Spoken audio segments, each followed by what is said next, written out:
நீங்கள் பார்த்து கொண்டிருப்பது உங்கள் ஜாஷுவா டிவி. சகல ஜனங்களுக்கும் நற்செய்தி.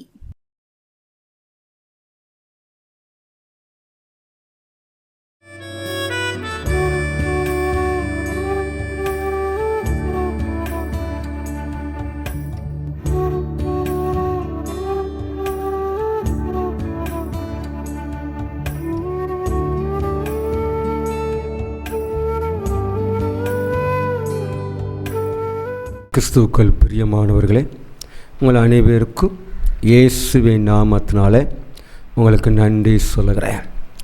இன்னும் நாட்களில் கர்த்தர் உங்களோடு கூட இருப்பவர் பெரியவராயிருக்கிறார். அவர் சர்வ வல்லவராய கர்த்தர். அவர் அற்புதத்தை செய்கிறவர். அற்புதம் அவரால் மூலமாய் செய்கிற அற்புதங்கள், ஏராளமான அற்புதங்களை செய்கிறவர். இயேசு நம்முடைய பக்கத்திலே நம்மோடு கூட இருக்கும் பொழுது ஆண்டவர் சொல்கிறார், உனக்கு உருவாக்கப்படுகிற எந்த ஆயுதமோ அது வாய்க்காமல் போகும் என்று சொல்லுகிறார். இயேசு நம்முடைய பக்கத்தில் இருக்கும் பொழுது, இயேசு நம்மோடு கூட இருக்கும் பொழுது, எப்படிப்பட்ட சூழ்நிலையோடு கூட நம்ம இருந்தாலும் கர்த்தர் நம்மளை காக்கிறவர். உறங்குறதும் இல்லை, தூங்குறதும் இல்லை. இஸ்ரவேலை காக்கிற தேவன் நம்மோடு கூட இருக்கிறார். நம்முடைய வீடுகளில் இருந்து கொண்டு, ஆண்டவரே, என்னுடைய வருமானத்தில் நான் சாப்பிட முடியலையே, நான் கை நேர சம்பளம் வாங்குகிறேன், ஆனால் என்னுடைய மாத முடிவில் நான் கடன் தான் வாங்குகிறேன், என்னுடைய வருமானம் முழுதும் மருத்துவத்துக்கே கடந்து செல்கிறதே என்று சொல்லி நீங்கள் வேதனையோடு கூட இருக்கலாம். எங்கள் வீட்டிலே நான் ஒரு அற்புதம் செய்ய போகிறது இல்லையே, என்னுடைய மகன் திருமணத்துக்கு தகுதியுள்ள பிள்ளைகளாக இருக்கிறார்களே, ஆனால் என்னுடைய பிள்ளைகளுக்கு திருமணம் நடக்கலையே, என் மகனுக்கு திருமணம் நடக்கலைன்னு சொல்லி நீங்கள் வேதனையோடு கூட இருக்கலாம். என் பிள்ளைகளுக்கு படிப்பில் ஏற்ற வேலை இல்லைன்னு சொல்லி நீ வீட்டிலே துக்கமாய் கண்ணீரோடு, ஆண்டவர் எனக்கு ஒரு அற்புதம் செய்ய மாட்டாரா என்று சொல்லி நீங்கள் இருக்கலாம். இன்றைக்கி இயேசு உங்களை பார்த்து சொல்கிறார், நான் உன்னோடு கூட இருக்கிறேன், உன்னை விட்டு நான் விலகுவதும் இல்லை, கைவிடுவதும் இல்லை, உன்னை ஆசிரிக்கவே நான் ஆசிரியப்பேன், உன்னை நான் பெருக பண்ணுவேன் என்று சொல்கிறவர் உங்கள் மத்தியிலே இருக்கிறார். பாருங்க, நம்முடைய ஆசீர்வாதத்தை கர்த்தர் ஆசீர்வதிப்பார், நம்முடைய வருமானத்தை ஆசீர்வதிப்பார். 12 மாதங்கள் நம்முடைய வேலை செய்கிறோம். ஒவ்வொரு மாதத்திலையும் 30 நாட்கள் வருகிறது, 29 நாட்கள் வருகிறது, 28 நாட்களும் வரும், 31வது நாளும் வரும். நம்முடைய ஒவ்வொரு மாதத்திலையும். ஆனால் கர்த்தரோ இன்றைக்கி ஆண்டவர் சொல்றாரு, நீ 12 கூடைகளை மீது எடுப்பாய். ஒவ்வொரு மாதத்திலும் ஒவ்வொரு கூடையிலே நம்முடைய வருமானத்திலே மீதி எடுக்கும்படியான கர்த்தர் ஆசீர்வதிப்பார். எப்படி ஆசீர்வதிப்பார்? கர்த்தருக்கு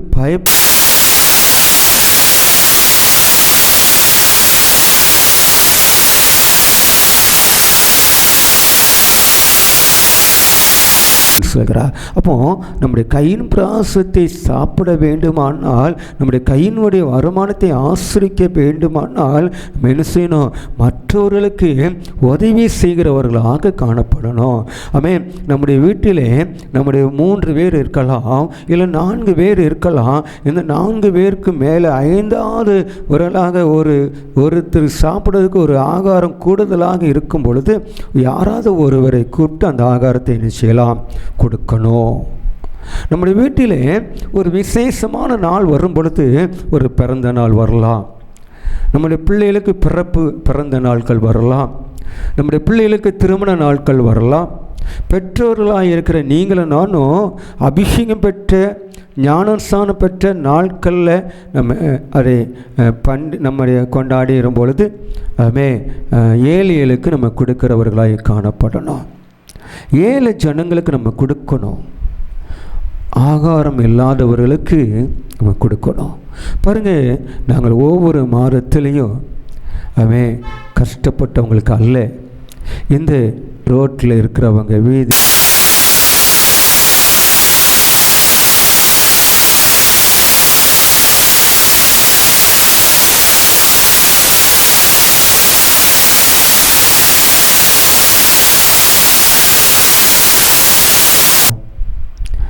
இப்படிப்பட்ட நாங்கள் ஊழியத்தை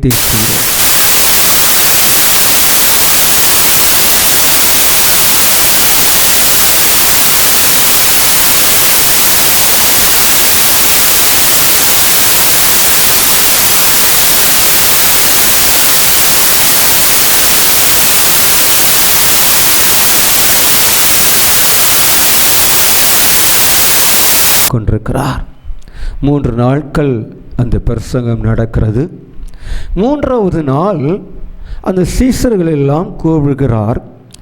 இது 5000 மேர்களுக்கு இருக்கிறாங்க, 5000 புருஷர்களுக்கு மேலானவர்கள் இந்த இடத்துல இந்த 3 நாட்களாக இந்த கூட்டத்தில் இருக்கிறாங்க.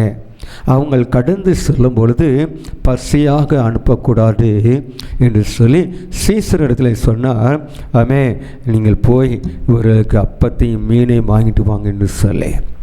அப்போது அந்த சீசர்கள் சொன்னாங்க, ஐயா இங்கே இறங்கி போகும் பொழுது ரொம்ப தூரமாக இருக்கும், இங்கே ஒரு தம்பி ஒரு 10 வயது நிரம்பின ஒரு சிறு பையன் 5 அப்பங்களையும் 2 மீன்களையும் வைத்திருக்கிறான் என்று சொல்லி அந்த பையன் இந்த தம்பிகிட்ட இருந்து வாங்கி ஆண்டவரிடத்தில் கொடுக்குறாங்க. இயேசு பாருங்க, அவர் சொல்கிறாரு, இந்த 5000 புருஷர்களுக்குள்ள இருக்கிறாங்கன்னு சொன்னது போல 5000 புருஷர்களுடைய மனைவிமார் வந்திருப்பாங்க, அவங்களுக்கு கொடுக்கப்பட்ட பிள்ளைகள் வந்திருப்பாங்க. நான் விசுவாசிக்கிறேன் அவன் கிட்டத்தட்ட ஒரு 20,000 பேருக்கு மேலே அங்கே வந்திருப்பாங்கன்னு சொல்லி. பாருங்கள், அவர் சொல்ல 100 வீராக உட்கார வைங்க, 50 வீராக உட்கார வைங்க என்று சொல்லி வரிசையாக உட்கார வைத்து அந்த அப்பத்தையும் மீனையும் வாங்கி அண்ணாந்து பார்த்து அதை ஆசீர்வைத்து இவர்களுக்கு பகிர்ந்து கொடுங்கள் என்று சொல்கிறார். நடந்தது என்று தெரியுமா? அங்கே இருந்த சீசர்கள் இவருக்கு பைத்தியம் பிடித்து விட்டதா, இவருக்கு என்ன நடந்தது, இவர் 5 அப்பத்தையும் மேலே இவர்களுக்கு கொடுங்க என்று சொல்கிறாரு, எப்படி நம்ம கொடுக்க முடியும்னு சொல்லி அவங்க நினைக்கல. நம்முடைய எஜமான், நம்முடைய அப்பா இயேசு சொன்னால் அற்புதம் நடக்கும், அவர் இருக்கிற இடத்துல அற்புதம் நடக்கும் என்று சொல்லி ஆமே அதை பகிர்ந்து கொடுத்தார்கள். அதை பகிர்ந்து கொடுத்தார்கள். பாருங்க என்ன நடந்தது அதில். பாருங்க, எல்லாரும் சாப்பிட்டு திருப்தி அடைத்தி அவங்க 12 கோடைகள் மீதி எடுத்தாங்களாம். இன்றைக்கி அப்படிப்பட்ட மீதியான வருமானத்தை நம்ம எடுக்க போகிறோம். மாதம் சம்பளம் வாங்குகிறாங்க அரசாங்கத்தின் வேலை, 10ஆம் தேதிக்கு மேலே அவங்க கையில் ஒன்றுமே இருக்காது. அதுக்கப்புறம் கடன் வாங்குவாங்க, சம்பளம் வாங்கினா அந்த கடனை கொடுப்பாங்க. இப்படி தான் அவங்களுடைய வாழ்க்கை நடந்து கொண்டிருக்கிறது. அன்னைக்கு வேலைக்கு செய்கிறவங்க, நடத்துகிறமாய் வேலை செய்கிறவங்களுக்கு பாருங்க, அவங்களும் கடைசி நேரத்தில் அந்த மாதம் கடைசி நாட்களில் வரும்பொழுது 20, 25 நாள் 30 நாட்களில் வரும்போது அவங்களும் கடன் வாங்குகிற நிலைமையில் இருக்கிறது. இன்றைக்கி ஆண்டவர் இயேசு சொல்லுகிறாரு, உன்னுடைய ஆகாரத்தை நான் ஆசீர்வதிப்பேன், உன்னுடைய வீட்டுக்கு வந்து உன்னுடைய ஆகாரத்தை நான் ஆசீர்வதிப்பேன், உனக்கு நல்ல சுகம் பலன் ஆரோக்கியத்தை கொடுப்பேன். பஞ்ச காலத்தில் அந்த விதைக்கு கொடுத்தது போல 5 அப்பத்தையும் 2 மீன்களையும் ஆசீர்வதித்து 5000 புருஷர்கள் சாப்பிட்டது போல இன்றைக்கி உன் வாழ்க்கையில் நான் உன்னுடைய வாழ்க்கையில் ஒரு பெரிய மாற்றத்தை உருவாக்குவேன். பயப்படாதே, உன் இதயம் கலங்காதிருப்பாராக, உன் தேவனாய கர்த்தரிடத்தில் நீ விசுவாசமாயிரு, கர்த்தர் மேல் அற்புதங்களை செய்வார், அற்புதத்தை செய்வார். அந்த மல்லை பிரசங்கத்தில் 5000 புருஷர்களுக்கு சாப்பிட்டு மீதி எடுத்து வைத்த தேவன் இன்றைக்கி ஆண்டவர் உங்களை மீதி எடுக்கிறபடியான கிருபை செய்வார். ஆண்டவரே, நான் மீதி எடுக்க முடியாத சூழ்நிலையில் இருக்கிறேன் என்று சொல்லி கலங்கி நிற்கிறாயா? கர்த்தர் உன்னை ஆசீர்வதிப்பார். இதே போல தான் நடந்த ஒரு சம்பவத்தை உங்களுக்கு சொல்லுகிறேன். என்னுடைய பிரசங்கத்தில் உன்னுடைய நடந்த சம்பவத்தை ஒன்று சொல்லுவேன். ஏன்னால் என்னுடைய அனுபவத்தில் நான் போகிற இடங்களில் பார்த்த அற்புதத்தை நான் பார்த்த இடங்களிலே நான் சொல்ல ஆசைப்படுவேன். இதே போல தான் ஒரு வீட்டிற்கு நான் கடந்து போனேன். ஒரு வீட்டுக்கு நான் கடந்து போனேன். அந்த வீட்டுக்கு ஒரு பிள்ளைக்கு, ஒரு சிறு பிள்ளைக்கு 1 வயசாகிறது, பிறந்த நாள்.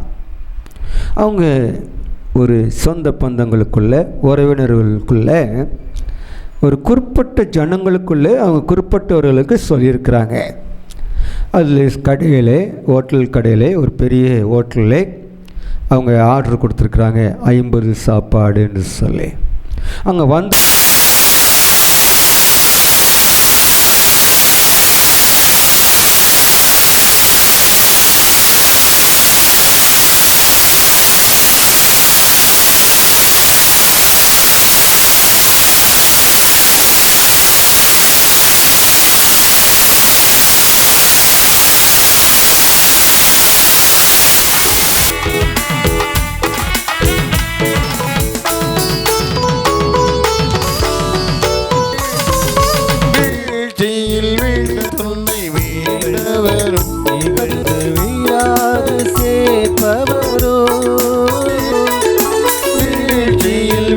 பேருக்குத்தான் இருக்கிறது. ஆனால் அங்கே பாருங்க, அவங்க சோர்ந்து போகலை, அந்த குடும்பம் சோர்ந்து போகலை, அவங்க எதுவுமே கலங்கலை. ஆனால் அவங்க போனாங்க, கணவன் மனைவியாகி போனாங்க. ஒரு ரூம்புக்குள்ளே போய் கதவை போட்டுனாங்க, கையை கொடுத்து ஜோமானாங்க. ஆண்டவரே, நாங்கள் கொடுத்தது, அழைத்தது 50 பேர், ஆனால் வந்ததோ 200க்கு மேலானவர்கள் வந்திருக்கிறாங்க. எப்படி நாங்கள் உணவு கொடுக்க போகிறோம் எங்களுக்கு தெரியாது. ஆனால் உம்முடைய பாதத்தில் அந்த சாப்பாடை கொடுத்து நாங்கள் ஆசிரிக்கிறோம் என்று சொல்லி, அந்த ஆகாரத்தை உம்முடைய கரத்தில் கொடுக்குறோம் என்று சொல்லி அவங்க செவித்து விட்டு அந்த அறை விட்டு வெளியே வராங்க. பாருங்கள், அதே போல் அவங்க சாப்பாடு வேலை வருகிறது, பந்தி வேலை வருகிறது, எல்லாத்துக்கும் பகிர்ந்து கொடுக்குறாங்க. பாருங்கள், அங்கே மீதி எடுக்கிறாங்க. அங்கே சாப்பாடு மீதி இருக்கிறது. அதுக்கப்புறம் ஒரு சிலவர்கள் சாப்பிட்ட பிறகு மீதி எடுத்திருக்கிறாங்க. இப்படி இயேசு அற்புதத்தை செய்கிறவர், இயேசு நம்மோடு கூட இருக்கிறவர், இன்றைக்கும் நேற்றும் இன்றும் மாறாத தேவன். அவரை முன்பாக வைத்து இவர்தான் மெய்யான தெய்வம் என்று சொல்லி, இவர்தான் எனக்கு அற்புதத்தை செய்வார் என்று சொல்லி நம்ம காணப்படும் பொழுது நம்முடைய வீட்டுக்குள்ளே அவர் வந்து அற்புதத்தை செய்வார். அதே போல தான் நான் தொடர்ந்து சொல்லுகிறேன். யோவான்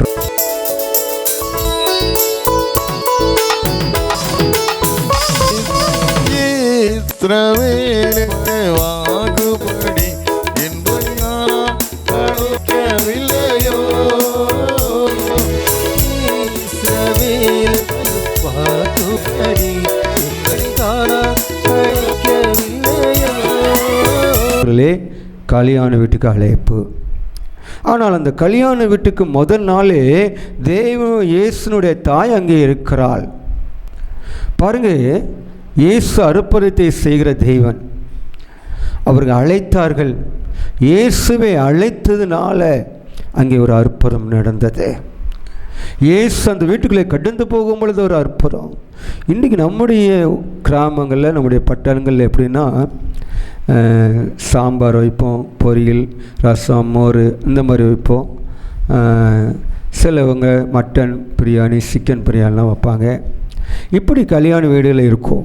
ஆனால் அந்த ஒரு கல்யாண வீட்டில் அந்த தேசங்களில் பார்த்திங்கன்னா திராட்சை ரசத்தை தான் மையமாய் வைத்திருப்பாங்க.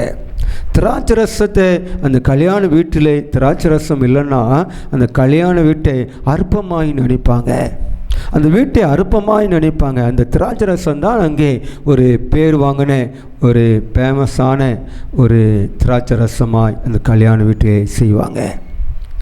இப்படி அந்த திராட்சை, ஒரு பெண் குழந்தை பிறந்து விட்டால் ஒரு ஆண் குழந்தை பிறந்து விட்டால் அங்கே திராட்சரசம் அந்த கல்யாண வீட்டுக்கு வருவதற்கு திராட்சரம் அப்பவுமே நினச்சிவாங்க, ஒரு ஆயத்தப்படுவதற்கு அப்பவுமே நினச்சிவாங்க. பிறந்து பிள்ளைகளுக்கு பிறக்கும் பொழுதே ஆயத்தப்படுத்துவாங்க, திருமண நாட்கள் வருகிறதுக்கு முன்பாகவே.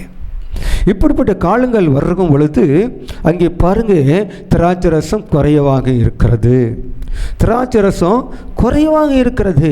ஆனால் அந்த தாய் வந்து சொல்கிறாள், ஆண்டவரே, இந்த கல்யாண வீட்டிலே திராட்சரசம் இல்லை. அப்போ இயேசு சொல்கிறார், அந்த தாயோடத்துல சொல்கிறாரு, ஸ்திரியே, உனக்கும் எனக்கும் இன்னும் வேலை வரல. என்ன சொல்கிறாரு? உனக்கும் எனக்கும் இன்னும் வேலை வரல. அவள் சொல்கிறார், அந்த இடத்துல இருக்கிறவங்ககிட்ட சொல்கிறா, இவர் என்ன சொல்லுகிறாரோ அதை நீங்கள் செய்யுங்கன்னு சொல்லிட்டு அவள் அந்த இடத்தை விட்டு கடந்து போகிறாள். நடந்தது என்ன? அற்புதங்கள் என்ன? அங்கே இருந்தவர்களை கூப்பிட்டார், இந்த ஜாடியில் தண்ணீரை ஊற்றுங்கள் என்று சொன்னார். அந்த தண்ணீர்களை ஊற்றினாங்க. அதை ஆசீர்வித்து அந்த கல்யாண வீட்டிலே பந்தியிலே மோந்துங்கள் என்று சொல்லும் பொழுது, பகிர்ந்து கொள்ளுங்கள் என்று சொல்லும் பொழுது, அங்கே இருந்தவர்கள், இவருக்கு என்ன வேலை? இவர் சொன்னார் தண்ணியை ஊற்றுங்கன்னு சொன்னார், இதை ஆசீர்வித்தார், இதை கொடுங்கள் என்று சொல்கிறான்னு சொல்லி அவங்க மனசில் என்ன செய்யலை, ஒரு முறுமுறுப்பு வரல, ஒரு சலசலப்பு வரல. அதுக்கு முன்னாடி அவர் சொல்லியிருக்கா, இவர் என்ன சொல்லுகிறாரோ அதை நீங்கள் செய்யுங்கன்னு சொல்லி பாருங்க. அதை முகந்து பகந்து அவங்களுக்கு கொடுக்கும் பொழுது அந்த கல்யாண வீட்டுக்கு வந்தவங்கெல்லாம் சொன்னாங்களாம், அந்த மணமகனை வீட்டுக்கு வந்து மாப்பிள்ளையை பார்த்து அந்த மணமகனுடைய இல்லத்தில் சொன்னாங்களாம், இந்த ரசத்தை எங்கே வைத்திருந்தீங்க? இதுக்கு முன்னாடி இருந்த ரசத்தோட இந்த ரசம் ருசியாக இருக்கிறது, திராட்சை ரசம் என்று சொன்னாங்களாம். பாருங்க, இதுக்கு முன்னாடி செஞ்ச அந்த திராட்சை ரசம் மனுஷன் மூலமாக, சமையல் பண்ண மாஸ்டர் மூலமாக திராட்சை ரசம் ரெடி பண்ணியிருக்கலாம். ஆனால் இரண்டாவதாக அந்த தண்ணீரை திராட்சை ரசமாய் மாற்றினது இயேசு. இயேசு இன்றைக்கி உன் வீட்டில் இயேசு அற்புதத்தை செய்யணுமா? என் குழந்தைக்கு திருமணம் நடக்கணும் ஐயா, என் பிள்ளைக்கு திருமணம் நடக்கணும், என் வீட்டில் ஒரு பந்தி நடக்கணும், எதிர்பார்ப்போடு கூட இருக்கிறீங்களா? என் கையில் ஒன்றுமே இல்லையே, என் பிள்ளைக்கு நகை செய்வதற்கு ஒன்றுமில்லையே, என் பிள்ளைக்கு திருமணம் கொடுக்கறதுக்கு, திருமணம் முடித்து கொடுக்கறதுக்கு அதுக்கான பணங்கள் இல்லையே. திருமணத்துக்கு ஆயத்தமாக இருக்கிற பிள்ளைகளுக்கு என் கையில் ஒன்றுமே இல்லை என்று சொல்லி கலங்கி நிற்கிறாயா? இன்னைக்கு இயேசு உன்னை பார்த்து சொல்லுகிறார், அந்த காணியான வீட்டுக்கு இயேசு அழைத்தது போல இன்னைக்கு உன் வீட்டுக்கு அழைக்கும் பொழுது திராட்சை ரசம் குறைவாக படலாம், அதை நிறைவானதை கொடுக்கிற இயேசு வீட்டிலே தங்கியிருக்கிறார், அற்புதத்தை செய்திருக்கிறார். ஒவ்வொரு நாளும் அதிகாலையில் எழுந்து இயேசுவை நீங்கள் கூப்பிடுங்க, இயேசு உங்கள் வீட்டில் அற்புதத்தை செய்வார். இந்த நிகழ்ச்சியை பார்த்து கொண்டிருக்கிற உங்கள் அனைவருக்கும் நானே இயேசு ஜீவ பவுலியத்தின் மூலமாக நன்றி சொல்கிறேன். ஒவ்வொரு புதன்கிழமையிலையும் மாலை 6:30 மணியிலிருந்து 7 மணி வரை நடக்கிற அந்த அற்புதத்தின் நேரத்தின் நிகழ்ச்சியை பாருங்கள், ஆசிரியங்கள். எங்களுடைய ஊழியத்துக்காக நீங்கள் ஜெபித்து கொள்ளுங்கள். ஆமென். மனநிலை பாதிக்கப்பட்ட ஊழியத்திற்காக, தரப்பில் நிற்கிற உபாச ஜெபத்தினுடைய ஊழியத்துக்காக, கைப்பறிது ஊழியத்துக்காக, மருத்துவ ஊழியத்துக்காக, இப்படிப்பட்ட ஊழியங்களுக்காக நாங்கள் செய்கிற ஊழியத்துக்காக நீங்கள் ஒவ்வொரு நாளும் உங்களுடைய குடும்ப ஜெபங்களில், உங்கள் தனிப்பட்ட ஜெபங்களில் நீங்கள் ஜெபித்து கொள்ளுங்கள். கர்த்தர் உங்களை ஆசீர்வதிப்பார். இந்த ஊழியத்துக்கு உங்களுக்கு ஆண்டவர் பேசுவாரானால் நீங்கள் காணிக்கை மூலமாகவும் ஜெபத்து மூலமாக நீங்கள் தாங்கலாம்.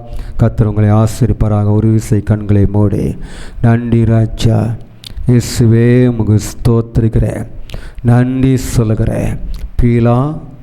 பீலா நீ சென்னை பட்டணத்திலிருந்து நீ பார்க்கிறாய், ஆனால் ஆண்டவர் உன்னை பார்த்து சொல்கிறார், என் குடும்பத்தில் 27 வயசு நிரம்பின ஒரு வாலிப மகளை வைத்து கொண்டு இருக்கிறேனே, எல்லாரும் நீ மகளை வந்து பார்க்குறாங்க, பார்த்து விட்டு போகிறாங்க, திருமணமே நடக்கலேன்னு சொல்லி கலங்கி நிற்கிறாய். இந்த அற்புதத்தின் நேரமாக பீலா இயேசு உன் வீட்டுக்கு வந்திருக்கிறா.